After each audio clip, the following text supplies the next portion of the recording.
Ponnani MES വാർഷികാഘോഷം വിപുലമായ പരിപാടികളോടെ ആഘോഷിച്ചു. ആഘോഷ പരിപാടികൾ നഗരസഭാ ചെയർമാൻ ശിവദാസ് ആറ്റുപുറം ഉദ്ഘാടനം ചെയ്തു.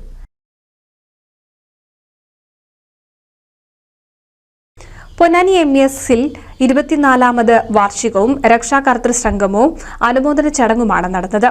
ആഘോഷ പരിപാടികൾ നഗരസഭാ ചെയർമാൻ ശിവദാസ് ആറ്റുപുറം ഉദ്ഘാടനം ചെയ്തു. AV ഷീബ സ്വാഗതം പറഞ്ഞ ചടങ്ങിൽ S ഇബ്രാഹിം അധ്യക്ഷത വഹിച്ചു. ചടങ്ങിൽ പൊന്നാനി നഗരസഭാ വിദ്യാഭ്യാസ standing committee chairman T Muhammad Basheer മുഖ്യപ്രഭാഷണം നടത്തി. PP സാജിദ് പൂർവ്വ വിദ്യാർത്ഥികളെ ആദരിച്ചു. Shaheela Nisar, OC Salahuddin, Hamsakoya, PN Muhammad, TV Abdurahman കുട്ടി, സൈഫുദ്ദീൻ KV എന്നിവരും പങ്കെടുത്ത് സംസാരിച്ചു. ബെല്ലടിക്കാൻ കഴിഞ്ഞാൽ ഞാൻ ഗ്രൗണ്ടിലുണ്ടാവും. അങ്ങനെ കളിച്ചുകൊണ്ട് വളർന്ന ഒരു കാലഘട്ടം. ഇന്നതൊക്കെ മാറി കുട്ടികളെ നമ്മളൊരു വലയത്തിനുള്ളിലാക്കി വെച്ചിരിക്കണം. പഠിക്കണം. പഠിച്ചിട്ടില്ലെങ്കിൽ അവളുടെ മകളുടെ അത്ര മാർക്ക് മേടിച്ചിട്ടില്ലെങ്കിൽ നീ വീട്ടിൽ കയറണ്ട. വാപ്പ ഒന്ന് കൽപ്പിയത് മോനെ പഠിച്ചിട്ടില്ലെങ്കിൽ അവനെ അവിടെ പറഞ്ഞാളാ അത് മേടിച്ചിട്ടില്ല, ഇത് മേടിച്ചിട്ടില്ല, അങ്ങനെ ആക്കിയിട്ടില്ല, ഇങ്ങനെ ആക്കിയിട്ടില്ല.